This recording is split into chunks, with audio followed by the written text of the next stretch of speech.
Le policier a sorti une vidéo pour démontrer que le policier qui a tiré sur Naël n'est pas en tort. Ah bon? Le passager en fuite donne sa version. Mais non. Attendez les gars, attendez. J'affirme que le policier qui a tiré à Nanterre était en légitime défense. Ah bon? Je tenais à faire cette vidéo pour rétablir la vérité, car il y a plein de choses fausses qui tournent sur les réseaux, sur la mort de mon copain Naël, et je vais vous raconter l'histoire de A à Z. On s'est retrouvés mardi 27 juin à 8h10, on nous a prêté la Mercedes, on a décidé de faire un tour dans Nanterre, nous étions ni sous alcool, ni sous ballon, ni sous drogue.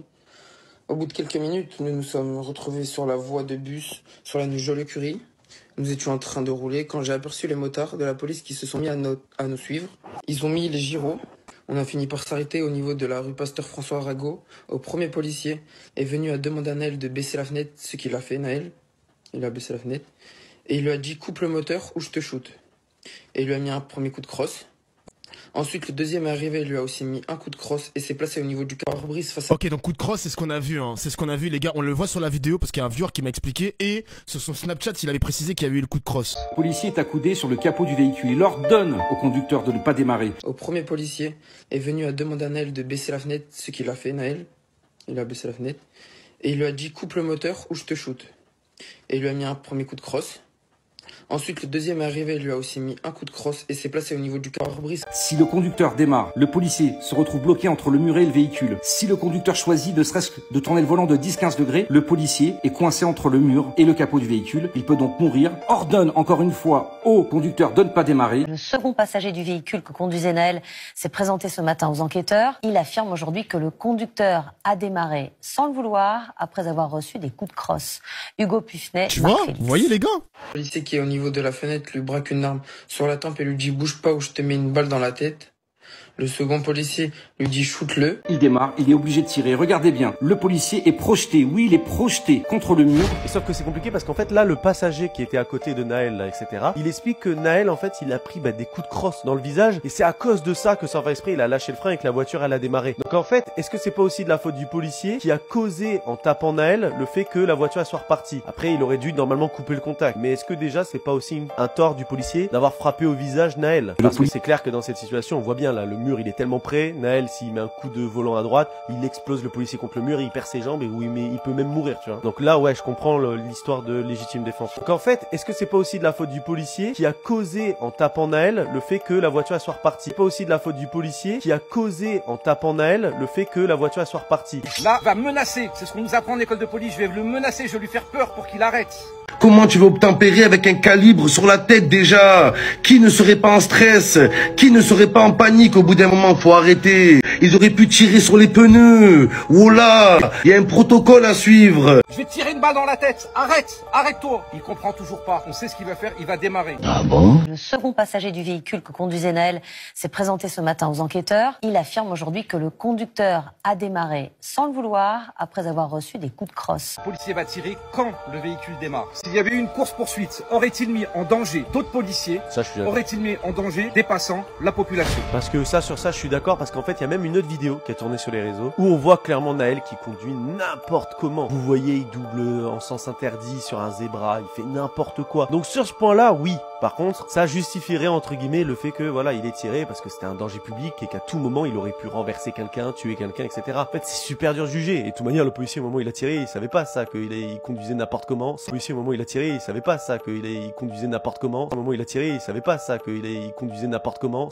Après l'audition de ce témoin clé, l'avocate de la famille de Naël M demande la mise en examen du deuxième policier. Dans n'importe quelle autre situation, s'il n'avait pas été policier, il serait déjà mis en examen, voire même son mandat de dépôt. Donc cette situation pour nous elle n'est pas acceptable et ce deuxième policier doit être mis en examen. Merci madame. Bah ouais. Ce témoin maintient aussi que les policiers ont proféré des menaces, comme il l'avait déjà dit dans un message audio publié en ligne. Donc là, l'IGPN, la police des polices, qui enquête en ce moment sur le meurtre du petit Naël, que son âme repose en paix, a estimé, selon les écoutes de la vidéo, que le policier qui a tué le petit n'a pas dit « je vais te mettre une balle dans la tête ».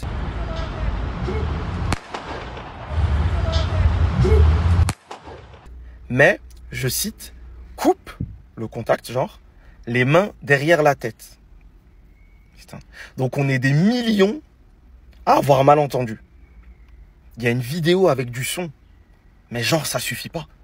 Ça essaye quand même de transformer, de changer, de couvrir. Je trouve que c'est une dinguerie. Déjà de ce que je sais et de ce que j'ai vécu. quand on t'arrête en voiture et que c'est un peu chaud, on te dit les deux mains sur le volant pour voir tes mains en évidence. Donc, les mains derrière la tête, alors qu'il est en voiture comme ça et que c'était chaud, j'en doute. J'en doute fortement. Après, je laisse le bénéfice du doute. Parce qu'on sait jamais. Mais j'y crois pas. En soi, j'y crois pas du tout. Est-ce que la voiture met en danger vos collègues? Est-ce qu'elle fonce sur vos collègues? Le problème, c'est qu'il y a aussi un mur derrière et que la voiture colle les collègues contre le mur. Ça, c'est pas à moi de le définir, c'est à la justice de le définir. Là, il y a les vautours qui sont arrivés et ils commencent à se jeter sur le cadavre de ce collègue. Sur le cadavre du policier. Waouh, mais waouh, c'est une dinguerie, gros. Qui est en train d'être... Il n'y a qu'un seul cadavre. Il n'y a qu'un seul cadavre. Rudy Mana, c'est celui de ce jeune homme. Ça, c'est le communiqué d'Alliance Police, d'accord? Il n'y a pas un mot. Pas un mot pour la famille de ce jeune homme. Ah il ouais? n'est même pas nommé. Il n'existe pas à leurs yeux. Sérieux? Ce jeune n'existe pas. La question qu'on peut tous se poser quand même aussi autour de ce plateau, c'est comment se fait-il qu'à 17 ans, il y ait des refus d'obtempérer, surtout quand vous avez un pistolet sur la tête. Monsieur Guiraud, je vous assure, ça ne fait plaisir à aucun policier de tirer sur un jeune homme. C'est pas la question, c'est pas plaisir ou pas plaisir. Qui prend plaisir à tuer un homme? Je vous dis que par contre, il y a quelqu'un qui s'est senti suffisamment tout permis pour dire avant de tirer sur quelqu'un, je vais te mettre une balle dans la tête. Et son collègue qui lui dit shoot-le. Donc ça, je suis désolé, non. C'est non. C'est non. C'est pas... Shoot-le? Il a dit shoot-le? What the fuck? Il l'a dit? Ah, j'avais pas entendu ça, les mecs, quand on a réécouté la vidéo. Wow. Merci, Madame la Présidente, Madame la Première Ministre. Naël, 17 ans, est mort abattu par un policier. 15 jours plus tôt, Alhoussen Camara, décédé dans les mêmes circonstances. Depuis ces événements atroces, vous n'avez posé aucun acte politique pour répondre aux problèmes qui se dressent face à nous. Comment un jeune de 17 ans peut-il être tué par un policier en République française? Pourquoi 16 personnes ont-elles trouvé la mort depuis 1 an et demi en France pour refus d'obtempérer, quand l'Allemagne n'en compte qu'un mort en 10 ans? Et le plus glaçant, combien de Naël n'ont pas été filmés? À présent, pour justifier l'inaction, vous versez dans le déni. Vous m'avez dit hier, les émeutes que connaît le pays n'ont rien à voir avec la mort de Naël. Pire, vous voulez faire peser sur nous la responsabilité de la colère quand elle prend racine dans un meurtre odieux. Madame la Première Ministre, ni les interpellations ni la répression ne viendront tarir la soif de justice de la jeunesse. Seule une réponse politique est de nature à apaiser durablement le pays. Le retour au calme ne se décrète pas, il se construit.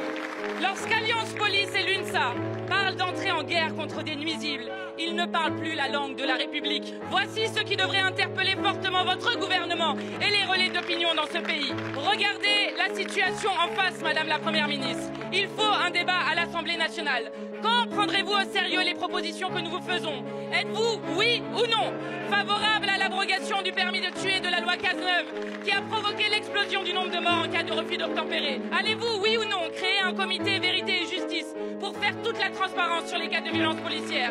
Madame la Première Ministre, cet ordre établi n'est plus tenable. Rien ne justifie la mort d'un jeune.